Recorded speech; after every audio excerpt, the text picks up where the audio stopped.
come here on that. Mr. Muhammad Ali. Mr. Muhammad Ali from Awqaf.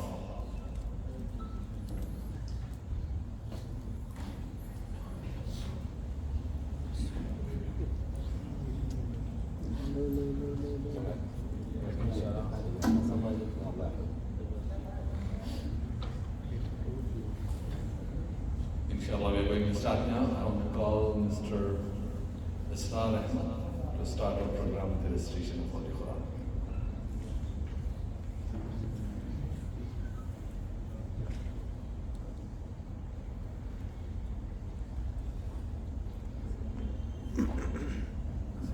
أعوذ بالله من الشيطان الرجيم. بسم الله الرحمن الرحيم.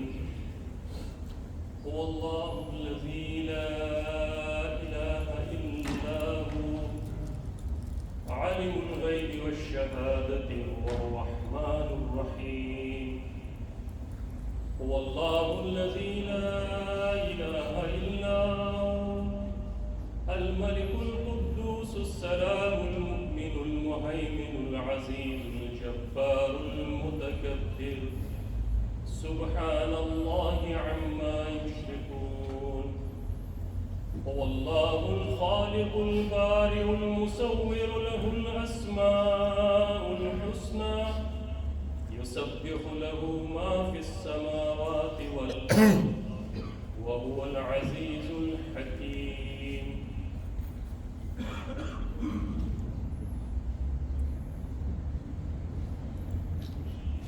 Jazakumullah khair, Brother Israr Ahmad.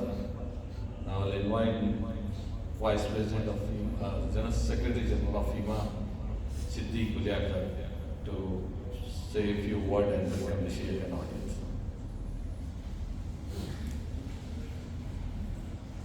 أعوذ بالله من الشيطان الرجيم. بسم الله الرحمن الرحيم. الصلاة والسلام على أشرف المرسلين أما بعد. Respected President Karim Irfan Sahib, Honorable Chief Guest of today, Ustad Mufti Shamail Nabi Sahib, Muhammad Ali from Awqaf, Israr Ahmad Vice President, respected brothers, Assalamu alaikum wa rahmatullahi wa barakatuh. Indeed, it is a great blessing from Allah for us and you to see and listen Shamail Nabi Sahib on this very special day. Today is mid Shawwal. May Allah accept our sitting here and may Allah accept our prayers and our whole of Allah, inshallah. In fact, we came to know, we decided this program only last night, yesterday night. Karim Irfan Sahib said, Nadwi Sahib is here. And within very short time, alhamdulillah, we are able to convene this meeting. Initially, we planned upstairs with the chairs and all, but when we see the crowd, the upstairs is not sufficient to accommodate all of you here. So that's why we brought down to Masjid inshallah. I'm not taking long time. I just, in 2 words, I will introduce FEMA, those who knows FEMA. FEMA, Federation of Indian Muslim Associations, is the coordination council of 22 Indian Muslim associations from Kashmir to the Kanyakumari. We have the membership of organizations from as little as 250 members to 80,000 members in Kuwait. Altogether, collectively, we have about 160,000 registered members under FEMA. The details of FEMA will be given by our respected President, Karim Irfan Sahib. Alhamdulillah, this is a very blessed occasion, and I hope you will all benefit from the Nadwi Sahib's speech. He is a great son of our nation. and pride of our Ummah. May Allah accept our sitting. Assalamu alaikum. With this word, I welcome each one of you for taking time to come here, accept our invitation, and make this program a grand success. Assalamu alaikum.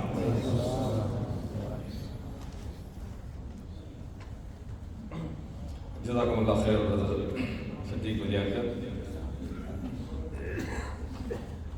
شیخ کی خواہش تھی کہ اکثریت یہاں اردو بولنے والوں کی ہے اور اردو سمجھنے والوں کی ہے کہ وہ خطابت اردو میں کریں گے اور کچھ انگریزی میں کریں گے. سوالات و جوابات انگریزی میں بھی ہو سکتے ہیں, اردو میں بھی ہو سکتے ہیں, اور اس طریقے سے تھوڑا سا ہم بیلنس لے کے جانا چاہتے ہیں اس پروگرام کو. لیکن رائے یہی ہے کہ اکثریت کی کہ پروگرام کو تھوڑا اردو میں رکھیں اور پھر اس کے ساتھ ساتھ تھوڑا سا انگلش میں اس میں سمری میں ترجمہ کریں. بسم اللہ الرحمن الرحیم. الصلاۃ والسلام علی رسول کریم اما بعد. معزز مہمان خصوصی جناب مفتی شمائل ندوی صاحب, محمد علی صاحب, فیما کے ذمہ داران اور موجود محفل میں میرے بھائیوں, عزیز دوستوں, فیما کی جانب سے میں آپ سب کا خیر مقدم کرتا ہوں. فیما کا ایک مختصر سا تعارف ہمارے مہمان کے لیے یہ ہے کہ فیما 1994 میں قائم کی گئی. یہ 22 ایسوسیشن کی ایک متحد فیڈریشن ہے جس میں تقریباً 1,60,000 ممبرس کویت میں موجود ہیں اور تقریباً 2.5 لاکھ سے زیادہ ممبرس رجسٹرڈ انڈیا میں موجود ہیں. یہ متحد ایک پلیٹ فارم پہ رہنے کا صرف مقصد یہ ہے تاکہ ڈپلیکیشن آف ورک کو اوائڈ کر سکے اور قوم کے, ملت کے, مسلمانان کے جو پرابلمس ہے اس کو قومی سطح پہ اور بین الاقوامی سطح پہ اس کو پیش کیا جا سکے. ڈپلیکیشن آف ورک سے مراد یہ ہے چونکہ یہ 22 ایسوسیشن ہندوستان کے مختلف ریاستوں میں سے ہے, ہمیں نہیں معلوم کہ کون سی ریاست میں کس قسم کا کام ہو رہا ہے, تاکہ ایک دوسرے کے پروجیکٹ کو تبدیل کر کے اس سے مستفید ہو تاکہ ہمارے محدود وسائل کو برباد نہ کریں اور اس کا صحیح طریقے سے استعمال کر سکیں. یہ ایک آبجیکٹو ہے فیما کا. یہ اس کے علاوہ اتحاد اتفاق بہت بڑی نعمت ہے. 1,60,000 ممبرس کا کویت میں اتحاد اور ہمارے 3,000 ممبروں کا متحد افطار, کبھی 500 ممبروں کا متحد افطار, اور فیما کا رمضان کا افطار ایک منفرد پروگرام ہے جس میں پچھلی بار 18 ممالک کے ایمبیسڈرز نے شرکت کی تھی, اور اس سے قبل کے پروگرام میں بھی اسی طرح کئی ممالک کے ایمبیسڈر بھی شرکت کی تھی. ایک 300 آدمیوں کا مخصوص پروگرام ہوا کرتا ہے یہ ہر سال, جس میں اسلام کے تعلق سے ایک مختصر سی بات کو مؤثر انداز میں پیش کیا جاتا ہے. اس کے علاوہ بھی قرآن اور دین کے تمام لٹریچر کو اس میں تقسیم کیا جاتا ہے. غیر مسلم بھائیوں کو اسلامی کلچر, اسلام کی صحیح ترغیب, اسلام کا صحیح نمونہ بتانے کا ایک بہترین طریقہ ہوتا ہے جو تقریباً ہم لوگ یہ 20 سال سے کرتے آ رہے ہیں.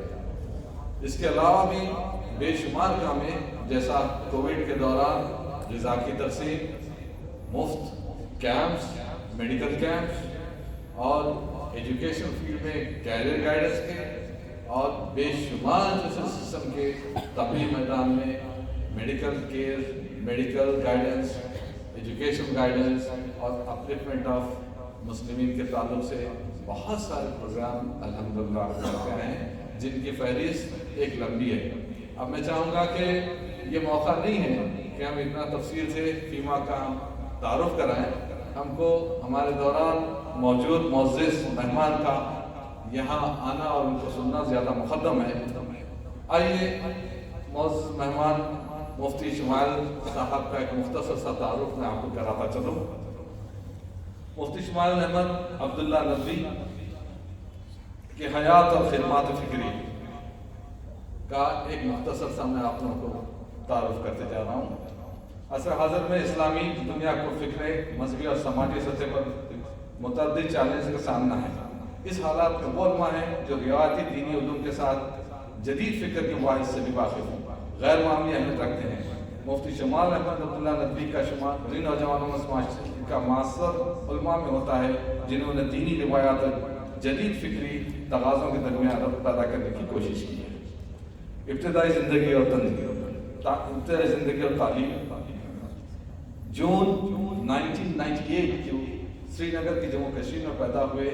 ان کی پرورش ابتدائی 7 مفتی شمال احمد عبداللہ ندوی تعلیم کو لگاتا ہے میں ہوئی۔ کم عمری میں انہوں نے قرآن مجید میں حفظ کیا اور مقامی علماء سے ابتدائی تعلیم حاصل کی۔ اعلیٰ دینی تعلیم کے لیے انہوں نے دارالعلوم ندوہ علماء لکھنؤ میں داخلہ لیا، جہاں انہوں نے درسی نظام عالمیت مکمل کی اور بعد ازاں تخصص بھی افتتاح کیا۔ اس طرح انہوں نے فقہی و شرعی مسائل میں فتویٰ دینے کی اہلیت حاصل کی۔ فکری تربیت اور اعلیٰ تعلیم۔ روایتی دینی علوم کے ساتھ ساتھ مفتی شمال ندوی نے جدید فکری چیلنجز خصوصاً الحاد اور مغربی فلسفے کا گہرا مطالعہ کیا۔ انہوں نے 2020 تا 2022 کے انتدابات پر ایک خصوصی کورس مکمل کیا جن سے ان کی فکر میں بصیرت میں اضافہ ہوگا۔ بعد ازاں انہوں نے انٹرنیشنل اسلامک یونیورسٹی ملیشیا میں PhD کا آغاز کیا، جہاں وہ اسلامی وحی اور جدید اسلامی علوم کے باہمی تعلق پر تحقیق کر رہے ہیں۔ I think this is in 2026 recently admitted to Malaysia۔ دعوتی اور تعلیمی خدمات۔ دعوتی اور تعلیمی خدمات میں مرکز میں وحین کے نام سے ایک آن لائن دینی تعلیمی ادارہ قائم کیا، جس کا مقصد 2021 میں مفتی شمال ندوی نے قرآن و حدیث کا فقہ، عقائد کی تعلیم کو جدید ذرائع کے ذریعے عام کرنا ہے۔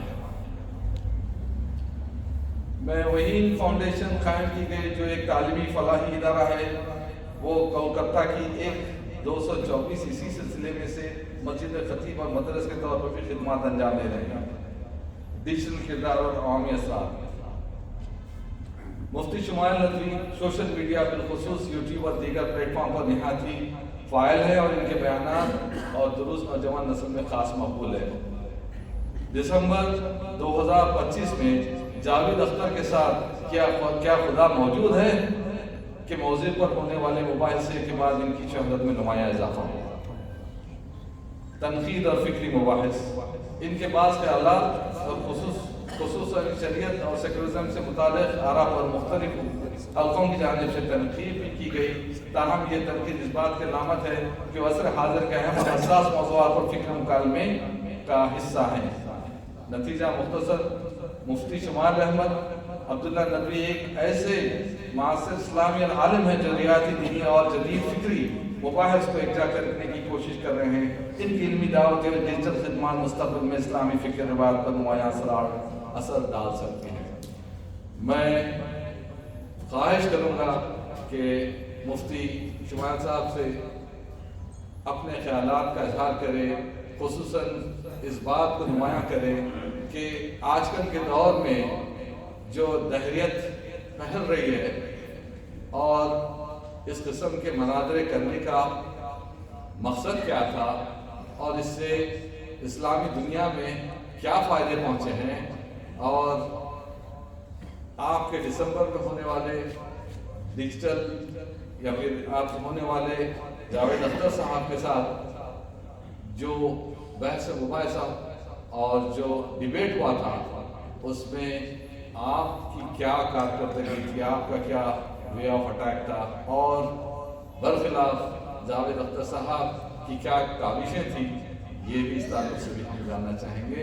اس کے علاوہ بھی میدان کھلا ہے، آپ بات کر سکتے ہیں کسی موضوع پہ، ہم سننے تیار ہیں۔ اس کے بعد سوالات جوابات کے لیے 15 منٹ کا وقفہ دیا جائے گا، انشاءاللہ تعالیٰ اس کے بعد ہمارا اختتام ہوگا۔ السلام علیکم ورحمۃ اللہ وبرکاتہ۔ میں دعوت دیتا ہوں مفتی شمال۔ اس سے پہلے کہ ہم ان کو خوش آمدید، اس سے پہلے کہ پروگرام شروع کریں، ہم ان کو خوش آمدید کرتے ہیں اور ان کا ویلکم فیما کی جانب سے۔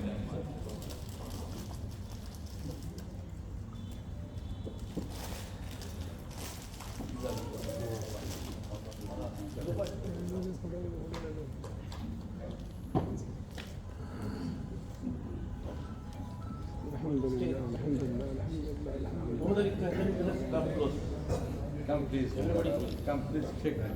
Dr. Amir, چلیے کوئی بات نہیں آپ جانے دیجیے. Dr. Amir, Dr. Amir, جزاک اللہ خیر. please. Dr. Amir. yes. چلیے جزاک اللہ خیر.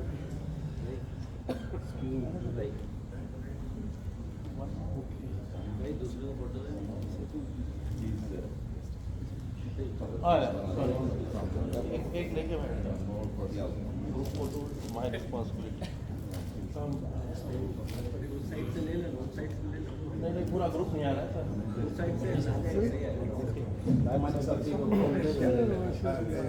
وہی پہچانتے ہیں.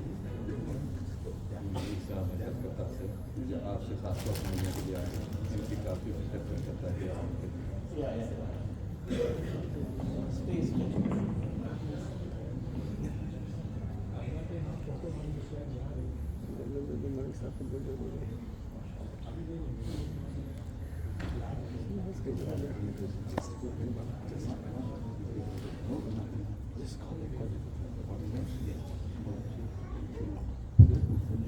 شروع ہو گیا. We are calling Imam Sheikh Sabi, please come on here. Come on, guys. Sheikh, sir. Yes, sir. Imam.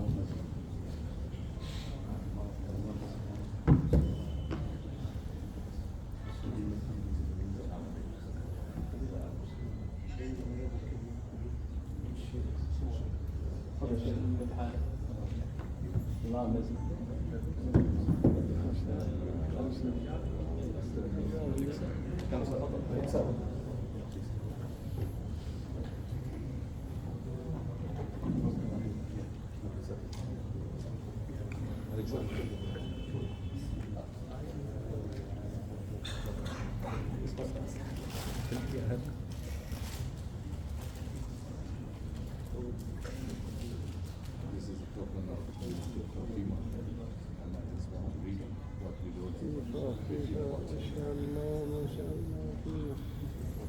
چلیے رکھیے.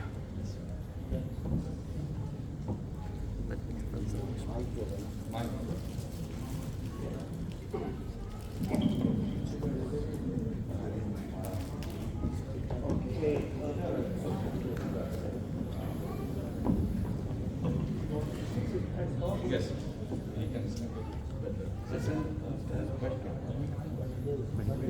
اچھی بات ہے. This is a token of memento presented to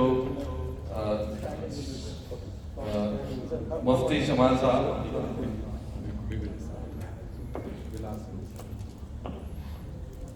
From Federation of Indian Muslim Association, present this memento to Mufti Shamal Nadwi in recognition of your selfless services to the cause of Islam, your unwavering contribution to dawah, and your tireless effort to upholding the truth and the wisdom of public platform. May Allah subhanahu wa ta'ala accept these services, sadqa jariyah, bless you with the ikhlas, increase your beneficial knowledge, and grant us all reunion in Jannatul Firdaus, Ameen, with best heartful prayers and gratitude. FEMA, Federation of Indian Muslim Association, on 2nd February 2026. President Karim Irfan Siddiq Waliakha, Secretary General. Thank you.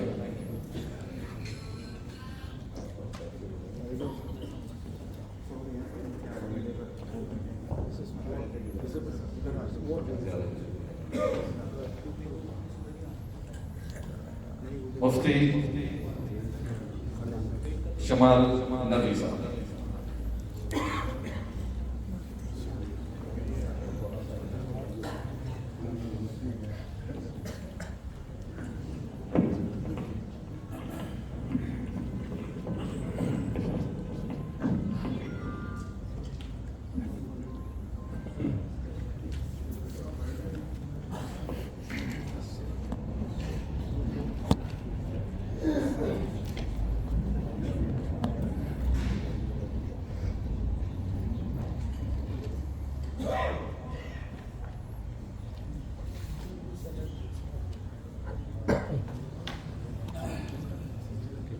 الحمد لله على إحسانه والشكر له على توفيقه وامتنانه، وصلى الله وسلم على خاتم النبيين وإمام المرسلين سيدنا محمد بن عبد الله الأمين وعلى آله الطيبين وأصحابه الغر الميامين، ما اتصلت عين بنظر ووعت أذن بخبر، وسلم تسليما كثيرا كثيرا.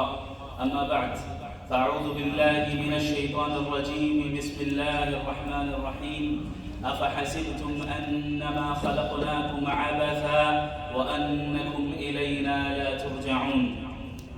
وقال النبي صلى الله عليه وسلم: اتق الله حيثما كنت وأتبع السيئة الحسنة تمحها وخالق الناس بخلق حسن.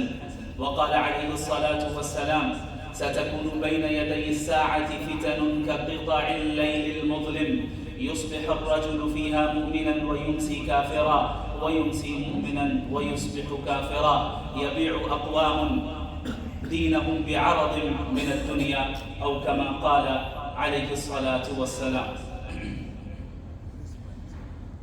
یہ اللہ رب العالمین کا فضل ہے اور احسان ہے کہ اللہ نے ہم سب کو ایمان کے ساتھ پیدا کیا اور ایمان پر ہمیں قائم رکھا، اور آج ہم اور آپ اس مسجد میں جمع ہیں اور اللہ کے کلام اور اللہ کے دین کی بات سننے کی ہمیں توفیق مل رہی ہے. ورنہ کتنے ایسے افراد ہیں دنیا میں جو دینی باتوں کو سننے اور اللہ کے دین کی حقیقت کو جاننے سے بھی محروم ہیں. لیکن اگر اللہ نے ہمیں یہ موقع دیا اور یہ اپارچونٹی دی کہ ہم اور آپ یہاں بیٹھ کر ایک دوسرے کے ساتھ مذاکرہ کریں، ایک دوسرے کے ساتھ ایک دوسرے کو ریمائنڈ کریں، تو یہ خود اللہ کی بہت بڑی نعمت ہے. خود نبی کریم صلی اللہ علیہ وسلم نے ایسے افراد کی فضیلت بیان کی ہے کہ جب چند افراد مل کر مسجد میں جمع ہو جاتے ہیں، وَيَتَدَارَسُونَ فِيهِ الْكِتَابَ اور القرآن، کہ وہ مسجد میں جمع ہو کر قرآن کا مذاکرہ کرتے ہیں، ایک دوسرے کو قرآن کے ذریعے سے اور قرآنی آیتوں کے ذریعے ریمائنڈ کرتے ہیں، تو کیا ہوتا ہے؟ إِلَّا حَفَّتْهُمُ الْمَلَائِكَةُ، فرشتے انہیں چاروں طرف سے گھیر لیتے ہیں. وَنَزَلَتْ عَلَيْهِمُ السَّكِينَةُ، اور ان پر اللہ کی طرف سے سکون اور اطمینان نازل ہوتا ہے.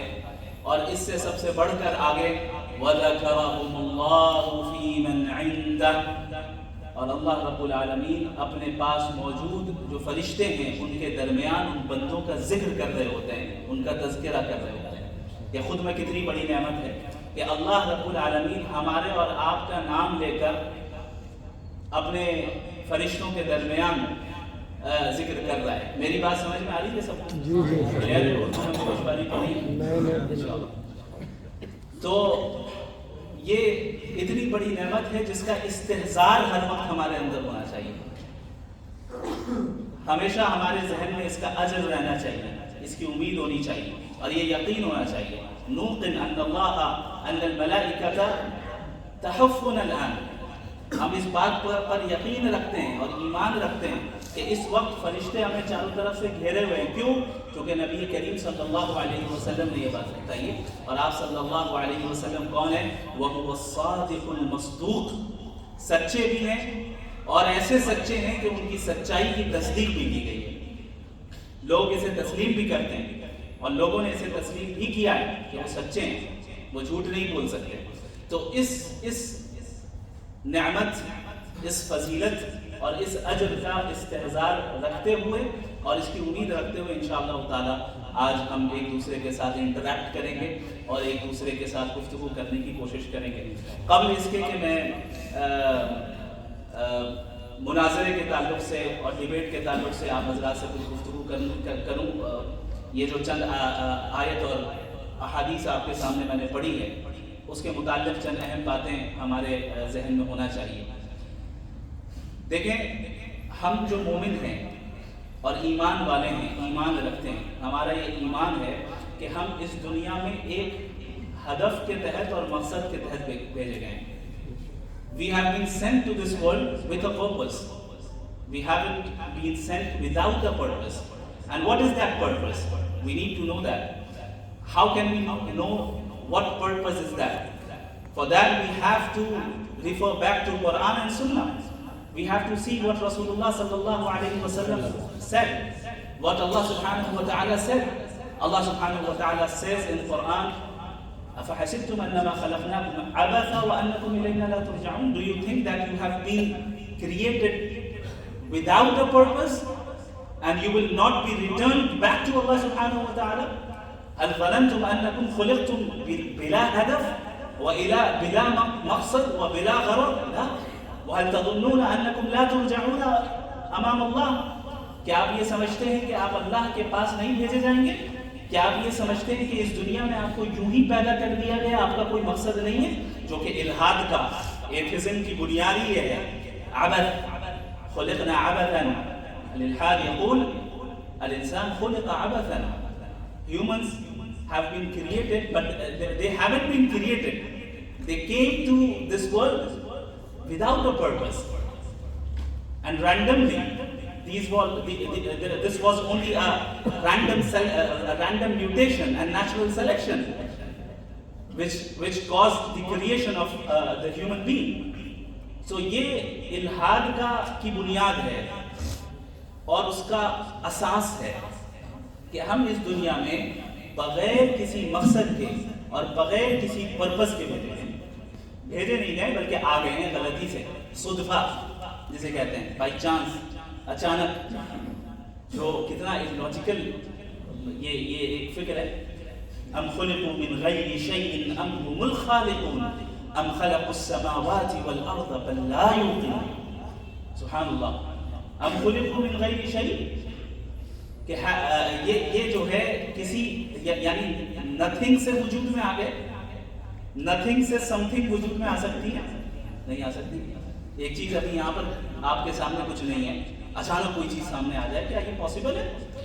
کوئی نہ کوئی سبب اور کاز چاہیے، کوئی نہ کوئی چیز ہوگی جس سے کوئی چیز وجود میں آئے گی.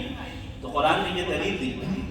ام هم الخالقون، یا یہ سمجھتے ہیں کہ انہوں نے اپنے آپ کو خود ہی بنایا. کیا انسان نے خود اپنے آپ کو بنایا؟ تو یہ آپشن بھی ختم. نتھنگ سے سم تھنگ وجود میں آ جائے. سم تھنگ کی not come from nothing. Something cannot come from nothing. Nothing سے عدم وجود سے خود بخود کوئی چیز وجود میں آ جائے، ایسا پاسبل نہیں ہے. کسی تھرڈ فورس کی ضرورت ہے جو عدم سے وجود میں لائے، اور وہی اللہ ہے، وہی باری ہے. تو قرآن نے اس پر رد کیا، اس فکر پر، اور یہ بتایا کہ تم اس دنیا میں وداؤٹ پرپز نہیں بھیجے گئے. You have a purpose. Your life is not meaningless. It has a meaning. آپ کی زندگی meaningless نہیں ہے، بے معنی نہیں ہے. حیاتکم لیست بلا معنی بل لها معنی. وہ معنی کیا ہے؟ وہ meaning کیا ہے؟ وہ purpose کیا ہے؟ اسے اللہ رب العالمین نے دوسری جگہ پر ذکر کیا، وَمَا خَلَقْتُ الْجِنَّ وَالْإِنسَ إِلَّا لِيَعْبُدُونِ. کہ ہم نے انسانوں کو اور جنوں کو پیدا کیا، کس لیے پیدا کیا؟ عبادت کے لیے، کہ اللہ کی ورشپ کی جائے، اللہ کی عبادت کی جائے. یہ در حقیقت اس دنیا میں آنے کا ہمارا بنیادی مقصد ہے. لہذا عقل مند انسان وہ ہے جو اپنی زندگی کو اس طرح گزارے کہ وہ اپنے مقصد کو، اپنے ہدف کو، اپنے منزل کو، اپنے پرپس کو اپنے سامنے رکھے، اپنی نظروں کے سامنے رکھے، اور اپنی زندگی کو اسی طرح گزارے جس طرح اللہ رب العالمین چاہتا ہے. اسلام الحمدللہ دین فطرت ہے، دین فطرت ہے. تو اسلام کسی بھی ایسی چیز کو کرنے کا حکم نہیں دیتا جو فطرت کے خلاف ہو، اور کسی بھی ایسی چیز سے نہیں روکتا جو فطرت کے موافق ہو. یہ اسلام کی خصوصیت ہے، اور یہ واحد دین ہے جس کے احکامات فطرت پر مبنی ہے یا فطرت کے موافق ہے، فطرت کے مخالف نہیں ہے. یہ خصوصیت ہے اس دین کی. آپ دنیا کے دیگر ادیان کو دیکھیں، دیگر ریلیجنز کو دیکھیں، اور صرف ریلیجنز ہی نہیں، آپ افکار کو بھی دیکھیں. آپ ویسٹرن آئیڈیالوجیز کو جب آپ پڑھیں گے اور آپ جب الثقافت الغربیہ کو پڑھیں گے تو آپ کو پتہ چلے گا کہ یہ آئیڈیالوجیز کیسے فطرت کے خلاف ہے، مخالف للفطرت. آپ جب یہ پڑھیں گے فیمنزم کے اوپر، النسویہ، اور جب آپ پڑھیں گے ٹرانسجینڈرزم کے اوپر، جو ٹرانسجینڈرز ہے، شذوذ، یہ سب مغربی تہذیب سے آ رہے ہیں نا. جب آپ ان کی حرکتوں کو دیکھیں گے اور ان کی باتوں کو سنیں گے، آپ کی فطرت کراہت محسوس کرے گی، آپ کی عقل سلیم کراہت محسوس کرے گی کہ یہ بات صحیح نہیں ہو سکتی، اسے تسلیم نہیں کیا جا سکتا.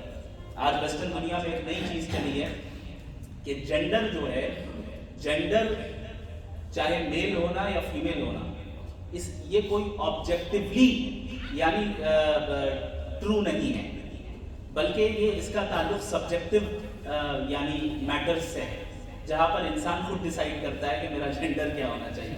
یعنی ہمارے معاشرے نے یہ ڈیسائیڈ کر لیا کہ فلاں لڑکا ہے، ہمارے معاشرے نے یہ ڈیسائیڈ کر لیا، سوشل کنسٹرکٹ کے ذریعے سے یہ ہوا کہ فلاں فیمیل ہے، فلاں میل ہے. اب نتیجہ کیا نکل رہا ہے؟ اب LGBTQ+، اب وہ پتہ نہیں پلس ہوتا چلا جا رہا ہے اور کوئی بھی انسان کچھ بھی بن جا رہا ہے. ابھی ریسنٹلی چند واقعات بھی پیش آئے. ایک مجرم تھا، اس نے جرم کیا اور اپنے آپ کو ڈکلیئر کر رہا میں انسانی نہیں، اب سزا مجھ پہ نافذ ہی نہیں ہوگی، لست انسان انا قط. اب سزا کیسے نافذ ہو؟ یا یہ کہہ رہا ہے کہ بھائی میری عمر یہ نہیں ہے، حقیقی عمر یہ ہے، میں فیمیل ہوں، میں میل ہوں. اسی لیے آج آپ ویسٹرن دنیا میں دیکھیں کہ جسے ہم کہتے ہیں فوضا، ایک کیوس جو ہے معاشرے میں برپا ہو چکا ہے. یہ ایک مثال ہے، ایسی آپ کو دسیوں مثالیں ملیں گی جن سے پتہ یہ چلے گا کہ جب انسان اللہ سے دور ہو جاتا ہے، جب انسان اپنی فطرت سے دور ہو جاتا ہے، اور جب انسان ہر میدان میں زبردستی اپنی عقل کے گھوڑے دوڑاتا ہے، تو نتیجہ یہ نکلتا ہے کہ وہ انسان پھر بہیمیت کی طرف، درندگی کی طرف بڑھتا چلا جاتا ہے، اور حق اور باطل اور صحیح اور غلط کے درمیان فرق کرنے اور تمیز کی صلاحیت اس کے پاس سے ختم ہو جاتی ہے. لہٰذا اللہ کی رسی کو تھامے رکھنا، واعتصموا بحبل اللہ جمیعا، اللہ کے حبل اللہ المتین، اللہ کی مضبوط رسی کو تھامے رکھو. وہ کیا ہے؟ قرآن ہے. حبل اللہ المتین والقرآن. اللہ کی مضبوط رسی کیا ہے؟ وہ قرآن ہے. قرآن کو تھامے رکھو، نبی کریم صلی اللہ علیہ وسلم کی سنت کو تھامے رکھو، نبی کریم صلی اللہ علیہ وسلم کی بتائی ہوئی تعلیمات کو تھامے رکھو، تب تم فتنوں سے محفوظ ہو پاؤ گے. اور یہ ایسی چیز ہے جس کی طرف نبی کریم صلی اللہ علیہ وسلم نے پہلے ہی پیشن گوئی فرما دی تھی، پہلے ہی پریڈکٹ کر دیا تھا آپ صلی اللہ علیہ وسلم نے کہ کیا ہونے والا ہے. آپ نے فرمایا سَتَكُونُ بَيْنَ يَدَيِ السَّاعَةِ فِتَنٌ كَقِطَعِ اللَّيْلِ الْمُظْلِمِ.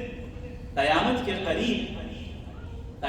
قریب ایسا زمانہ آئے گا، جب اس حدیث کو پڑھا جائے اور غور کیا جائے تو ایسا محسوس ہوتا ہے کہ شاید ہمارے زمانے کے تعلق سے ہی بات ہو رہی ہے. سَتَكُونُ بَيْنَ يَدَيِ السَّاعَةِ فِتَنٌ، قیامت کے قریب ایسا زمانہ آئے گا کہ اتنی کثرت کے ساتھ اور اتنے خطرناک فتنے عام ہو جائیں گے، اتنے خطرناک ٹرائلز عام ہو جائیں گے.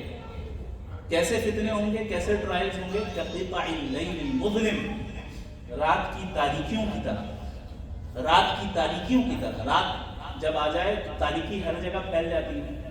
ایسا تو نہیں ہوتا کہ کہیں پہ تاریکی نہیں پھیل رہی ہے. اب اس شہر میں کویت میں جب رات ہو جائے تو ہر جگہ پر رات ہے، ہر جگہ پر رات ہے، اور بڑی تیزی کے ساتھ وہ تاریکی چاروں طرف پھیل جاتی ہے.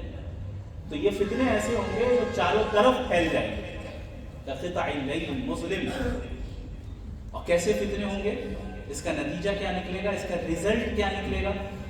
يُصْبِحُ الرَّجُلُ فِيهَا مُؤْمِنًا وَيُمْسِي كَافِرًا وَيُمْسِي مُؤْمِنًا وَيُصْبِحُ كَافِرًا. شام کے وقت ایک بندہ مومن ہوگا، صبح کافر ہو جائے گا. وہی بندہ صبح اگر مومن ہو رہا ہے تو شام میں کافر ہو جائے گا. آج ہماری اور آپ کی زندگی ایسی نہیں ہو گئی کہ ہم اور آپ اس بات کی فکر کس حد تک کرتے ہیں کہ ہم جو کام اپنی زندگی میں کر رہے ہیں اس سے اللہ راضی ہو رہا ہے یا ناراض ہو رہا ہے.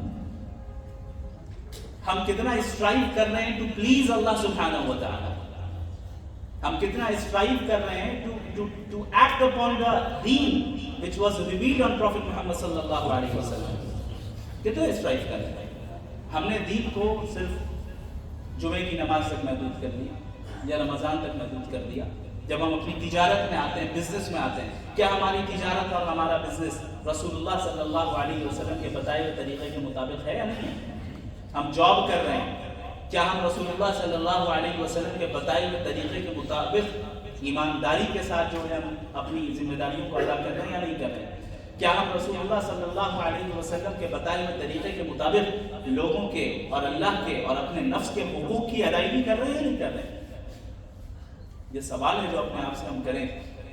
کہیں ایسا تو نہیں کہ کسی ایک عمل پر کسی ایک چیز پر ہم عمل کرتے ہیں اور دوسرے کو ریجیکٹ کر دیتے ہیں، دوسرے پر عمل کرتے ہیں تیسرے کو ریجیکٹ کر دیتے ہیں. یعنی اسلام کو ہم اس وقت فالو کرتے ہیں جب اسلام ہمیں پلیز کرے، جب اسلام ہمیں خوش کرے، یا اسلام کے کسی حکم سے ہمارا ڈیزائر، ہماری خواہش پوری ہو. ہم بس اس وقت کرتے ہیں، یا جب ہمارا جی چاہتا ہے، ہمارا من چاہتا ہے، تب ہم عمل کر لیتے ہیں. تو یہ در حقیقت اسلام کو ہم نے اپنے تابع کر دیا. ہم اسلام کے فالوور نہیں ہوئے، ہم نے اپنے نفس کو اسلام کے اور اللہ کے تابع نہیں کیا. جبکہ نبی کریم صلی اللہ علیہ وسلم نے کیا فرمایا؟ لا یؤمن احدکم حتی یکون هواه تبعا لما جئت به. تم میں سے کوئی اس وقت تک مومن ہو نہیں سکتا جب تک کہ اس کی خواہشات، اس کی ڈیزائرز میری لائی ہوئی شریعت کے تابع نہ ہو جائے اور اس کو فالو کرنے والی نہ بن جائے. یہ در حقیقت ایمان کامل کا معیار ہے، جانچنے کا، پرکھنے کا. وہ معیار جس کے ذریعے ہم دیکھیں کہ بھئی صحیح معنی میں کون بندہ وہ حقیقی مومن ہے جو قرآن جس کا مطالبہ کرتا ہے اور کون نہیں ہے. ہر انسان یہ دیکھے کہ میرے جو ڈیزائرز ہیں، میری جو خواہشات ہیں، وہ شریعت کے تابع ہے، یعنی شریعت کو فالو کرتی ہے، یا شریعت کو میں اپنے ڈیزائرز کے مطابق ڈال لیتا ہوں. اس سے طے ہو جائے گا، پتہ چل جائے گا انسان کو کہ کون کس حد تک اللہ کے دین پر عمل کرنے والا اور ایمان لانے والا ہے. لہٰذا یہ جو فتنے کا دور ہے، اور آپ نے فرمایا کہ یبیع اقوام دینہم بعرض من الدنیا کما قال علیہ الصلوۃ والسلام، کہ ایسا زمانہ ہوگا فتنے کا جہاں پر لوگ اپنے دین کو چند ٹکوں کے بدلے میں بیچ دیں گے. ایسا زمانہ ہوگا جہاں چند پیسوں کے بدلے میں یا چند دنیاوی اغراض کے نتیجے میں اپنے دین کو بیچ دیں گے. یبیعون دینہم، دنیاوی فائدے کو دیکھ کر. یہ کون شخص ہوگا جو دنیا کو دین پر ترجیح دیتا ہوگا. جبکہ مومن کون ہے؟ دین کو دنیا پر ترجیح دینے والا. مومن وہ ہے جو دین کو دنیا پر ترجیح دیتا ہے. صحابہ کرام کی پوری زندگی ہمارے سامنے کہ کس طریقے سے صحابہ کرام نے اپنی جان، اپنا مال اور اپنی تجارت اور اپنے اہل ویال سب چیز کی قربانی اللہ اس کے رسول کے خاطر دی ہے. ہم سے معذرت کے ساتھ فجر میں تو اٹھا تک نہیں جاتا، معذرت کے ساتھ فجر میں اٹھا نہیں جاتا ہے. اور صحابہ کرام کو آپ دیکھیں کہ پوری زندگی قربانیوں پر مبنی، دین کو دنیا پر فوقیت دینا، ترجیح دینا. دین کا درجہ اوپر ہے، اس کے بعد دنیا سیکنڈری درجے کی. دنیا کمانے سے یا دنیا کے حصول سے اسلام نے نہیں روکا ہے. آپ تجارت کریں، بزنس کریں، جاب کریں، آپ اللہ کے جائز نعمتوں کا خوب استعمال کریں، اس سے اسلام نے نہیں روکا ہے. لیکن مسئلہ اس وقت ہوتا ہے کہ جب ہم اس لمیٹیشن کو سمجھتے نہیں ہیں. جو اس دنیا میں اللہ نے جو بعض لمیٹیشنز قائم کی ہیں کہ آپ اس لمیٹیشنز کو کراس نہیں کر سکتے، اس کو تجاوز نہیں کر سکتے. جو ضوابط ہیں، جو حدود ہیں، وَتِلْكَ حُدُودُ اللَّهِ وَمَن يَتَعَدَّ حُدُودَ اللَّهِ فَقَدْ ظَلَمَ نَفْسَهُ. اللہ نے احکامات کے ذریعے اور منہیات کے ذریعے اپنی لمیٹیشنز ظاہر کر دی ہیں، بتا دی ہیں، یہ حدود ہیں. وَمَن يَتَعَدَّ حُدُودَ اللَّهِ، جو اللہ کے حدود کو کراس کر جائے گا، اللہ کی لمیٹیشنز کو سیٹ کیے ہوئے لمیٹیشنز کو کراس کرے گا، فقط ظلم نفسہ، اس نے اپنے اوپر ظلم کیا ہے، اپنے اوپر ظلم کیا. اس نے اللہ کا کوئی نقصان نہیں کیا، اپنا نقصان کیا. لہذا میرے معزز حضرات، بھائیوں، ہماری توجہ اس طرف ہونی چاہیے کہ ہماری زندگی اور بالخصوص ہمارے بچوں کی زندگی اللہ کے بتائے ہوئے طریقے کے مطابق گزرے. دوسری چیز، جب ہم دین کی بات کرتے ہیں تو دین کا مطلب صرف نماز روزہ نہیں ہوتا، بلکہ دین میں لوگوں کے حقوق کی ادائیگی بھی شامل ہے۔ اسی لیے جو حدیث میں نے آپ کے سامنے پڑھی شروع میں، اتق اللہ حیثما کنت واتبع السیئۃ الحسنۃ تمحوها وخالق الناس بخلق حسن، اس حدیث میں 3 اہم نصیحتیں آپ صلی اللہ علیہ وسلم نے فرمائی، اور تینوں میں سے ہر ایک نصیحت کا تعلق ایک خاص قسم کے حقوق سے۔ پہلے اللہ کے نبی صلی اللہ علیہ وسلم نے فرمایا اتق اللہ حیثما کنت، جہاں کہیں بھی رہو اللہ سے ڈرتے رہو، تقوی تمہارے پاس رہے، جہاں بھی ہو تم، جس کنٹری میں بھی ہو، جس ملک میں بھی ہو، جس علاقے میں بھی ہو، جس زمانے میں بھی ہو، اللہ کا تقوی اختیار کرو، اللہ کا پاس و لحاظ رکھو۔ یہ ایسی نصیحت ہے جس میں حقوق اللہ کی ادائیگی کا ذکر کر دیا گیا کہ ایک انسان جہاں کہیں بھی رہے اللہ سے ڈرتا رہے، اللہ کا پاس و لحاظ رکھے۔ کیا مطلب؟ تقوی کہتے کسے ہیں؟ تقوی کہتے ہی ہیں اللہ کے احکامات پر عمل کرنا، اور جن چیزوں سے اللہ نے روکا ہے، جو پروہیبیشنز ہیں اسلام میں، جو منہیات ہیں، ان سے اپنے آپ کو بچائے رکھنا، پبلک لائف میں بھی، پرائیویٹ لائف میں بھی، تنہائی میں بھی اور لوگوں کے سامنے بھی۔ یہ در حقیقت تقوی ہے۔ تو اب اس میں سارے احکامات وہ آ گئے جن کا تعلق کس سے ہے؟ حقوق اللہ سے، اللہ کے رائٹ سے۔ تو ان رائٹس کو ادا کرنا، ان رائٹس کو فلفل کرنا، یہ ہماری ذمہ داری ہے۔ دوسری نصیحت آپ نے کیا فرمائی؟ وَأَتْبِعِ السَّيِّئَةَ الْحَسَنَةَ تَمْحُوهَا، اگر تم سے کوئی گناہ سرزد ہو جائے تو فوراً کوئی نیکی کا عمل کر لیا کرو، چونکہ نیکی گناہ کو مٹا دیتی ہے، جیسا کہ قرآن کریم میں اللہ نے فرمایا ان الحسنات یذہبن السیئات، جو نیکیاں ہیں وہ گناہوں کو ختم کر دیتی ہیں۔ تو اس میں تفصیل ہے کہ اس میں گناہ صغیرہ مراد ہیں، گناہ کبیرہ کے لیے توبہ ضروری ہے۔ تو ایک انسان سے اگر گناہ ہو جائے تو گناہ جب انسان کرتا ہے تو کس کے اوپر ظلم کر رہا ہے؟ اپنے اوپر کر رہا ہے۔ ہم نماز میں پڑھتے ہیں نا دعائے معصورہ، اللہم انی ظلمت نفسی ظلما کثیرا ولا یغفر الذنوب الا انت فاغفر لی مغفرۃ من عندک وارحمنی انک انت الغفور الرحیم۔ یہ دعا کیا ہے؟ اس دعا میں در حقیقت ہم یہ اعتراف کر رہے ہوتے ہیں اللہ کے سامنے کہ یا اللہ میں نے گناہ کر کے اپنے نفس کے اوپر بہت بڑا ظلم کیا ہے، اگر آپ نے معاف نہیں کیا تو کون معاف کرے گا؟ آپ نے رحم نہیں کیا تو کون رحم کرے گا؟ آپ ہی معاف کرنے والے، آپ ہی رحم کرنے والے۔ لہٰذا اس نصیحت میں در حقیقت انسان کے نفس کا جو حق ہے، اس کے جو حقوق ہیں، اس کے اپنے اوپر، اس کی طرف جو ہے آپ صلی اللہ علیہ وسلم نے اشارہ فرمایا۔ جس طرح حقوق اللہ ہیں اسی طرح بندوں کے اپنے نفس کے بھی حقوق ہیں۔ وہ حقوق کیا ہیں؟ کہ ایک بندہ اپنے آپ پر ظلم نہ کرے، گناہوں کا ارتکاب کر کے، گناہوں کو کر کے، اللہ کو ڈس اوبے کر کے، اپنے نفس پر، اپنے سول پر ظلم نہ کرے، اپریس نہ کرے اپنے سول کو، یہ اس کا حق ہے۔ گناہوں کے ذریعے ہم اپنے نفس کو جہنم میں خود ڈال رہے ہیں۔ یہ کس پر ظلم ہو رہا ہے؟ اپنے آپ پر ظلم ہو رہا ہے، یا اپنے نفس کے حق کے خلاف ہے؟ ہمیں اپنے نفس کا حق بھی ادا کرنا ہے، اور وہ حق یہ ہے کہ ہم اپنے نفس کو جہنم کی آگ سے بچانے کی کوشش کریں۔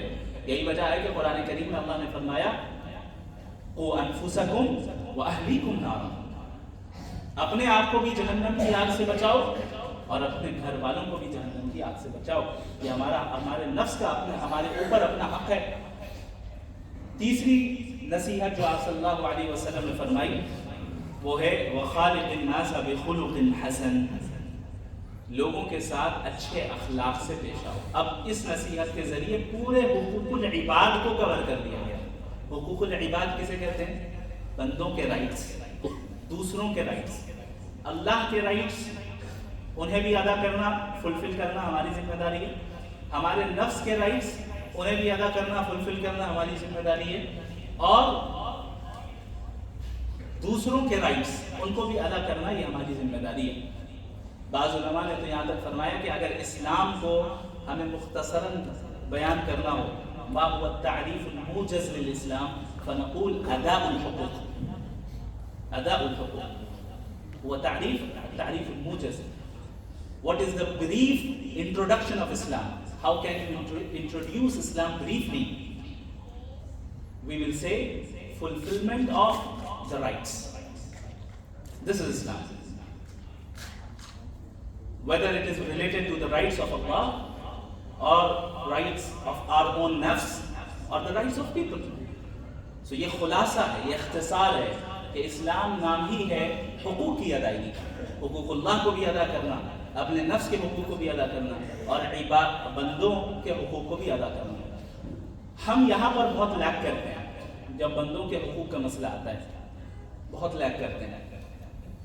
ہمارے اخلاق بگڑتے چلے جا رہے ہیں, ہم لوگوں کے ساتھ حسن سلوک نہیں کرتے ہیں, جبکہ نبی کریم صلی اللہ علیہ وسلم کے متعلق جب حضرت عائشہ رضی اللہ عنہا سے پوچھا گیا کہ آپ صلی اللہ علیہ وسلم کے اخلاق کیسے تھے, تو آپ حضرت عائشہ نے کیا فرمایا رضی اللہ عنہ, کان خلقہ القرآن, یعنی قرآن میں جو اخلاق حسنہ بیان کیے گئے ہیں وہی اخلاق نبی کریم صلی اللہ علیہ وسلم کے, یعنی سراپا آپ صلی اللہ علیہ وسلم کے اخلاق قرآن کے مطابق تھے. ہمارے اور آپ کے اخلاق قائم. حضرت انس رضی اللہ عنہ تقریباً 10 سال اللہ کے نبی صلی اللہ علیہ وسلم کی خدمت میں رہے, اور وہ فرماتے ہیں کہ اس 10 سال کی مدت میں کبھی آپ صلی اللہ علیہ وسلم نے یہ نہیں کہا لما فعلت هذا ولما لم تفعل, why did you do this, why didn't you do this, کبھی نہیں کہا کہ تم نے یہ کیوں کیا, تم نے ایسا کیوں نہیں کیا, کبھی نہیں کہا. یہ ہے آپ صلی اللہ علیہ وسلم کی تربیت کا طریقہ, آپ کے اخلاق حسنہ. اور جس بندے کا جو حق ہمارے اوپر ہے اس حق کو فلفل کرنا, اس کی ادائیگی کرنا, یہ بھی در حقیقت حقوق العباد میں سے ہے. حضرت ابو الدرداء رضی اللہ عنہ کے تعلق سے ان کے بھائی حضرت سلمان فارسی کو پتہ چلا کہ ابو الدرداء رضی اللہ عنہ خوب عبادتیں کرتے ہیں اور دن رات عبادتیں ہی کر رہے ہیں, اور بیوی کے جو حقوق ہیں اس کی ادائیگی میں کوتاہی ہو رہی ہے, اپنے نفس اپنے جسم کے جو حقوق ہیں اس کی ادائیگی میں کوتاہی ہو رہی ہے. یعنی ہمارے جسم کا بھی تو حق ہے نا کہ اسے راحت دیں, اسے سکون دیں, اس کو اطمینان دیں. شریعت میں یہ تو مطلب نہیں ہے کہ آپ 24 گھنٹے نمازی پڑھتے رہیں, اس سے تو آپ کا جسم, آپ زندہ نہیں رہ پائیں گے, آپ کے جسم کو راحت نہیں ملے گی. انہوں نے فرمایا کہ ان لنفسک علیک حقا وان لاہلک علیک حقا فآت کل ذی حق حقا. تمہارے نفس کا بھی تمہارے اوپر حق ہے, تمہارے گھر والوں کا بھی تمہارے اوپر حق ہے, لہذا ہر انسان کو اس کا حق ادا کرو, ہر انسان کو اس کا حق ادا کرو. تو ہمیں یہ بھی دیکھنا ہے کہ ہمارے گھر والوں کے ساتھ ہمارے تعلقات کیسے ہیں, کیا والدین کے ساتھ ہم اس سے سلوک کرتے ہیں یا نہیں کرتے ہیں, کیا ہم اولاد کے حقوق ادا کر رہے ہیں یا نہیں کر رہے ہیں, ہم بھائی بہن کے حقوق ادا کر رہے ہیں یا نہیں کر رہے ہیں, ہم بیوی کے حقوق ادا کر رہے ہیں یا نہیں کر رہے ہیں, ہم شوہر کے حقوق ادا کر رہے ہیں یا نہیں کر رہے ہیں. ہمیں یہ دیکھنا ہے. کبھی ہمارے اندر بے اعتدالی نہیں آنی چاہیے. وَكَذَلِكَ جَعَلْنَاكُمْ أُمَّةً وَسَطًا, ہم نے تمہیں ماڈریٹ امت بنایا, تمہارے اندر ماڈریشن ہونی چاہیے, اعتدال ہونا چاہیے, تمہارے اندر افراط و تفریط نہیں ہونی چاہیے. ہمارے یہاں بالخصوص جو بر صغیر ہے, انڈین سب کانٹیننٹ میں, ہمارا مزاج تھوڑا مختلف ہے. ہمارے یہاں بے اعتدالی زیادہ پائی جاتی ہے, چونکہ ہمارے اوپر جذبات کا غلبہ ہوتا ہے, ایموشنز کا غلبہ ہوتا ہے, اور یہ یعنی ویل اسٹیبلشڈ فیکٹ ہے, اپنی طرف سے میں نہیں کہہ رہا. ہمارے اوپر ایموشنز کا غلبہ زیادہ ہوتا ہے, تو نتیجہ کیا نکلتا ہے, ہم اپنے فیصلوں میں اور اپنے معاملات میں بے اعتدالی کرتے ہیں, بے اعتدالی کرنے لگ جاتے ہیں. اسی لیے میرے ایک استاذ نے مجھ سے یہ کہا تھا کہ انڈین سب کانٹیننٹ کے لوگوں کو میں تعدد ازدواج پریفر نہیں کرتا. ان کے لیے ایک سے زائد شادی کریں اس کو میں پریفر نہیں کرتا. کیوں؟ کیونکہ ان کے مزاج میں بے اعتدالی ہے. بہرحال یہ کوئی الزامی چیز نہیں ہے, ہر شخص اپنے لیے بہتر جانتا ہے کیا اس کے لیے مفید ہے کیا نہیں ہے. لیکن یہ ایک یعنی بہت اہم نکتہ ہے جس میں ہمارے استاذ نے مجھے اس طرف توجہ دلائی. میں نے کہا کہ ایسا کیوں بھائی, اسلام سب کے لیے, ہمارے یہاں کے لوگوں کے لیے کیوں یعنی آپ یہ کہہ رہے ہیں کہ آپ سجیسٹ نہیں کرتے کہ پالیجینی کرے یا تعدد کرے, کیا وجہ ہے؟ اسلام تو ہر زمان و مکان کے لیے نا. تو انہوں نے پھر یہ بات بتائی کہ یہ بے اعتدالی ہمارے مزاج میں عام ہے. عموماً یہ دیکھا گیا ہے کہ جب ایک انسان ایک سے زائد شادی کرتا ہے, ہمارے یہاں کے لوگوں میں تو وہ کسی ایک کے اوپر ظلم کر رہا ہوتا ہے. اللہ حفاظت فرمائے. الا ماشاء اللہ سب ایسے نہیں ہیں, آپ جیسے ماشاء اللہ بہت مختصر. تو الغرض یہ ہے کہ ہمارے اندر ہر چیز میں اعتدال ہونا چاہیے. عبادت میں بھی اعتدال, تجارت میں بھی اعتدال. سبحان اللہ. اللہ کے نبی صلی اللہ علیہ وسلم نے فرمایا اجملوا فی الطلب. رزق بھی جب حاصل کرو, جب تجارت بھی کرو, جب بزنس بھی کرو تو اس میں بھی اعتدال کرو. بعض لوگ ایسا دنیا کمانے کے پیچھے اس طرح لگ جاتے ہیں, دن رات بس دکان میں ہی بیٹھے ہیں, 24 گھنٹے دکان چل رہی ہے, نہ اپنے حق کو ادا کر رہے ہیں, نہ اپنے بیوی کے حق کو ادا کر رہے ہیں, نہ بچوں کے حقوق کو ادا کر رہے ہیں, توجہ ہی نہیں گھر والوں کی طرف. نہیں, اجملوا فی الطلب. رزق حاصل کرنے میں بھی اعتدال اختیار کرو, اپنی طرف سے اعتدال کے ساتھ کوشش کرو, باقی اللہ پر توکل رکھو, کیونکہ اللہ رب العالمین نے سب کے رزق کو مقدر کیا ہوا ہے. اور آپ صلی اللہ علیہ وسلم نے فرمایا جس طرح موت انسان کو کے پیچھے جاتی ہے, اسی طرح رزق بھی انسان کے پیچھے جو ہے جاتا رہتا ہے, یہاں تک کہ کوئی انسان اس وقت تک مر نہیں سکتا جب تک کہ اس کا وہ رزق جو مقدر ہے اسے مل نہ جائے. لا يموت حتى يستكمل رزقه. نہیں مرے گا وہ اس سے پہلے جب تک کہ رزق مکمل نہ ہو. تو ہر چیز میں اعتدال ہونا چاہیے, ہماری فکر میں, ہمارے عمل میں, ہمارے ایکشن میں, ہمارے جو ہے تعامل میں, لوگوں کے ساتھ معاملہ کرنے میں, اپنے لوگوں کے حقوق کی ادائیگی کرنے میں. جب ہم ان تمام چیزوں کو جمع کریں گے, حقوق اللہ بھی, اپنے نفس کے حقوق بھی اور بندوں کے حقوق بھی, اور سب کو ہم ادا کریں گے, تب جا کر میرے بھائی ہم در حقیقت اسلام کے ماننے والے ہوں گے اور اسلام کو فالو کرنے والے ہوں گے. اللہ رب العالمین سے دعا کروں کہ اللہ ہم سب کو خوب توفیق عطا فرمائے. جزاکم اللہ خیرا.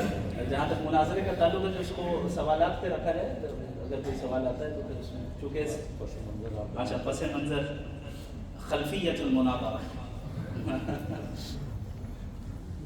الحمدللہ جاوید اختر صاحب سے سب واقف ہیں اچھے طریقے سے, وہ تعارف کے محتاج نہیں ہے, معروف شخصیت ہے اور ایسی پرسنالٹی ہے جو قابل احترام بھی ہے, شخصیہ محترمہ ومعروفة جدا في الهند, ويعتبر من مؤسسي النهضة السينمائية.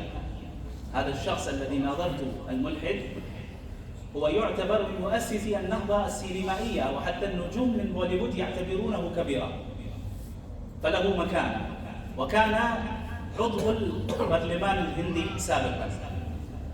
وہ ان کی باتوں کی کیا تاثیر ہے اور اس کا کیا اثر ہے ہم سب جانتے ہیں. تقریباً پچھلے کچھ مہینوں سے وہ الحاد کو اور ایتھزم کو بہت زیادہ پروموٹ کرتے ہوئے نظر آئے, اور اس طرح پروموٹ کرتے ہوئے نظر آئے کہ وہ اللہ رب العالمین کے تعلق سے نازیبا الفاظ بھی استعمال کرتے تھے. بدأ يستخدم الكلمات المسيئة لله جل وعلا في محاضراته وبرامجه ومقابلاته, اور وہ ایسے شبہات اور ڈاؤٹس ریز کرنے لگے جس سے ہمارے جو سیدھے سادھے مسلمان ہیں وہ بہت متاثر ہونے لگے. ان کی جتنی بھی باتیں ہوئی ایک خاص قسم کے انوائرمنٹ میں ہوئی, خاص قسم کے پروگرامز میں ہوئی, خاص قسم کے جو ہے ایٹماسفیئر میں ہوئی, جہاں پر ان کو بولنے کی مکمل اجازت ہوتی اور کسی دوسرے کو انہیں ریفیوٹ کرنے کا موقع نہیں ملتا ہے. تو ہوا یہ کہ پچھلے یعنی مناظرے سے, ڈیبیٹ سے 3 مہینے پہلے ایک پروگرام میرے شہر کولکتہ میں ان کا کنڈکٹ ہونے والا تھا, جس میں وہ صدر کی حیثیت سے اور چیف گیسٹ کی حیثیت سے تشریف لانے والے تھے. تو ہمیں جب یہ خبر ملی کہ یہ ہمارے شہر آنے والے ہیں, تو میں نے اپنے اساتذہ سے مشورہ کیا اور ان سے پوچھا کہ ہماری دینی ذمہ داری اس موقع پہ کیا ہے. ایک بندہ کھلے عام دین کا انکار, اللہ کے وجود کا انکار کرتا آ رہا ہے اور نازیبا الفاظ بھی اللہ کے تعلق سے استعمال کرتا آ رہا ہے. کیا کم از کم علمی انداز میں بھی ہم جواب نہ دیں, ان کو سمجھانے کے لیے نہیں, کم از کم وہ افراد جو ان سے متاثر ہیں انہیں تو بات سمجھ میں آ جائے.